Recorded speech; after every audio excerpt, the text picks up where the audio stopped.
Through 5 centuries of being born and reborn, these individuals unknowingly have caused the demise and salvation of each other. But can their past selves save their future selves? Hello, and welcome to our channel. Today we'll be doing a recap of an epic science fiction film called Cloud Atlas. Let's check it out. If you save Katkin, I will guide you through the devil's door if that's where you want to go.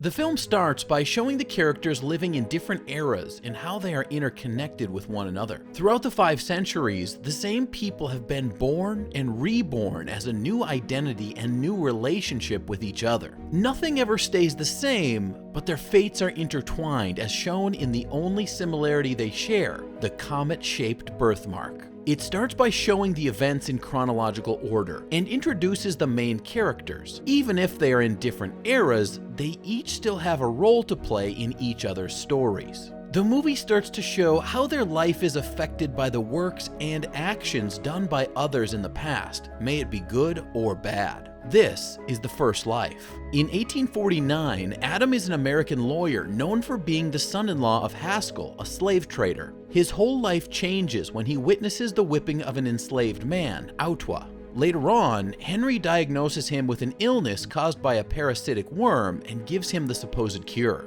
Adam is now on a ship and has been quarantined due to his illness. He keeps a journal with him filled with his journeys. One night, Autwa reveals himself to Adam and pleads for his help to make him part of the ship's crew as a free man. When Adam rejects him, Autwa asks Adam to just kill him instead. Since Adam is a good man, he couldn't do it, and instead lets Autwa stay in his room and sneaks food for him. The two started to become good friends. Adam then goes to the captain of the ship to endorse Autwa and his abilities as a ship crewman. The ship crew then takes Autwa out of the cabin so the captain could see his abilities as a first-class sailor. While Autwa shows his abilities, the captain orders the ship's crew to shoot him, but they have failed. Autwa gets to show his abilities, which change the captain's mind. Henry still feeds Adam the so-called medicine, which of course is a type of poison. He's been poisoning Adam from the very start to steal his riches, while Adam remains unaware of this.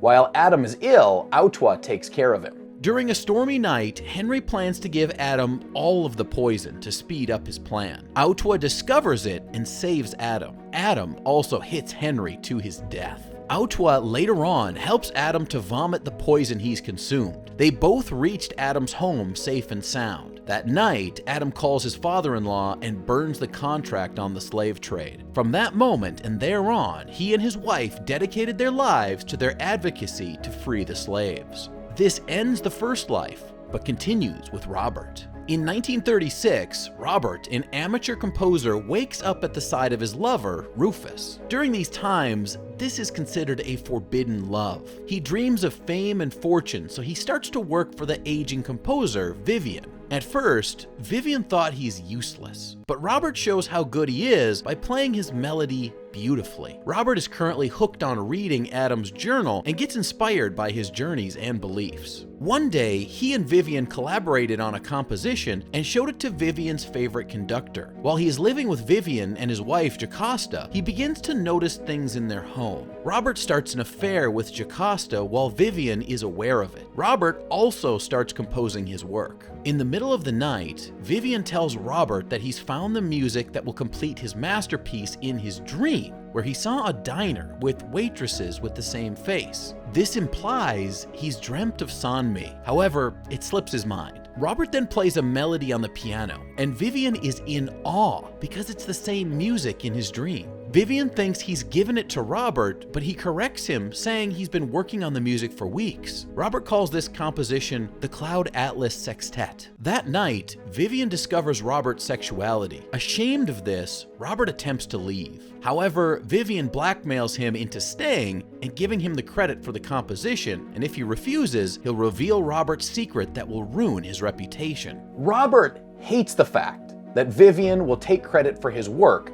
so he writes to Rufus that he'll plan his escape. However, he accidentally shoots Vivian with the gun he stole from him and then goes into hiding. Robert bribes the hotel manager in order to keep him in, despite the fact that he's a fugitive. However, he's running out of money. Once he finishes his composition, Robert does the unthinkable. Rufus was too late and finds Robert lifeless in the tub. This ends the second life, but continues with Louisa. San Francisco, 1973. Columnist Louisa meets Rufus, who's become a nuclear physicist. They got stuck in an elevator and start to become acquainted with each other. Rufus recognizes Louisa's birthmark, the same birthmark Robert used to have. Rufus, for some reason, feels this connection with Louisa. Back at the hotel, Rufus still reads the letters that Robert had sent him before. He's worried because of Lloyd, who is currently promoting nuclear power to the general public as the cure for the oil shortage. He calls Louisa in hopes of revealing the truth to her so it gets published, but was assassinated in his hotel room before he could meet her. Feeling that something was off, Louisa didn't attempt to open the hotel room and left. Moments later, she comes back with a bellboy, only to discover Rufus already lifeless on the bed. Instead, she grabs and reads the old letters that Robert has sent to him, just like how Robert read Adam's journal entries. Intrigued by this love affair, Louisa goes to a music store to purchase Robert's composition, the Cloud Atlas Sextet. Louisa instantly feels a connection with the music as she feels like she's heard of this before. Louisa then goes to Lloyd's company and requests an interview for her column. Determined to know the truth, Louisa tries to look through the documents. However, she was caught by scientist Isaac, who covered for her. Isaac reveals to Louisa how the company destroyed most of the copies of Rufus' report and gives her his copy due to the connection he felt when they first saw each other. Isaac is on an airplane while Louisa is in her car, but the same hitman that killed Rufus is following her. Isaac's airplane explodes while Louisa's car fell down the river when the hitman rammed her car. However, unlike Isaac, Louisa survives. Louisa returns to her apartment only to get surprised by his father's friend, who tells her that she's in grave danger. Louisa learns the truth behind the schemes of these big corporations and needs the report to unravel the truth. They also successfully eliminated the hitman and retrieved another copy of the report from Rufus' niece. With that, they reveal the secrets of these evil corporations, and Lloyd has been indicted. This ends the third timeline and continues when Louisa's manuscript inspired Timothy to do his own. In 2012, Timothy is a publisher, and his current client is a gangster, Dermot, who hired him for his autobiography. Dermot blames the lack of sales on a critic who gave his book harsh reviews. Later on, when the critic continues to insult his book, he gets provoked and pushes him off the building. Timothy sees this as an opportunity to make Dermot and his book famous. However, since they're gangsters, Dermot and his brother don't really care about the law of copyright, and they threaten him to give them an unreasonable amount of money. Timothy is struggling to find the money he needs to give to Dermot the next day. He tries to ask the bank and his friends and even tried to sell his things. He's about to give up when he remembers his brother, Denholm, or Denny as Timmy calls him. He visits him, and at first, Denny doesn't want to lend him the money he needs,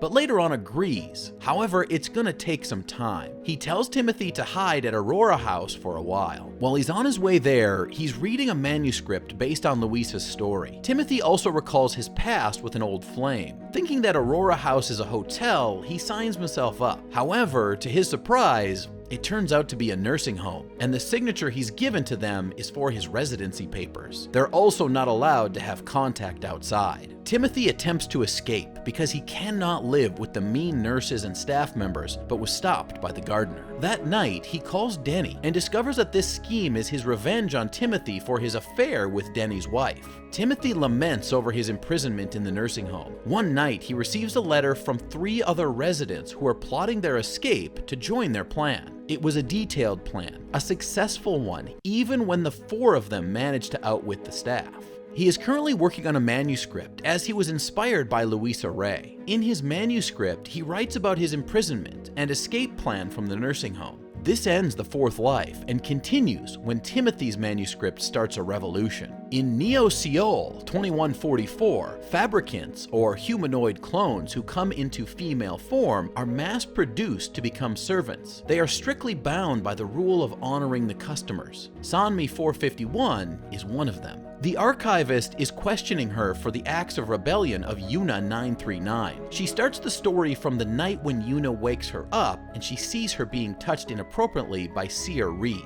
Since she doesn't have consciousness of her own, Sanmi is both surprised and confused when she sees this new behavior. Yuna pulls her somewhere to share secrets and her ideas that suggest rebellion against the rules established for them. It turns out she's been exposed to a movie clip about involuntary commitment to authority. This movie is the dramatization of Timothy's manuscript. The archivist asks Sanmi to recall the events of the day when Yuna revealed her intentions to rebel against their system. That day, Yuna tried to escape, but instead meets her demise. After Yuna's death, Sanmi meets the rebel commander Heiju Chang. He tells her that the authorities could trace her connection with Yuna and might face the same fate as her, or she could come with him. Sanmi escapes with Heiju Chang. She gets her leash removed, and then she gets a beautiful room, good food, clothes. Turns out, the archivist is also questioning Sanmi for her acts of rebellion. She shares that that's the first kindness she's ever received from a human. I will not be subjected to criminal abuse. Heiju Chang shows Sanmi the rest of Timothy's movie. Heiju also introduces the banned writings of Alexander Solzhenitsyn, containing his philosophies on revolution. After that, Sanmi becomes aware of the world and her capabilities. However, she gets arrested while Heiju fails. They also assumed he dies because of the fall. Sanmi is imprisoned and is scheduled for punishment. However, to her surprise, Heiju is still alive and saves her. Together, they escape once again and reach headquarters. They all believe that she has the power to change the world. However, she doubts herself. Heiju brings her to a place to see where fabricants are deactivated and turned into a source of protein for other people. She cries in anger and agrees to the plan to destroy the system and tell the people the truth. She is broadcast to different cities, and she reveals the truth while the rebels are fighting to defend her. All this time, she's recalling all that's happened to the archivist, and it appears that she's influenced her with the truth.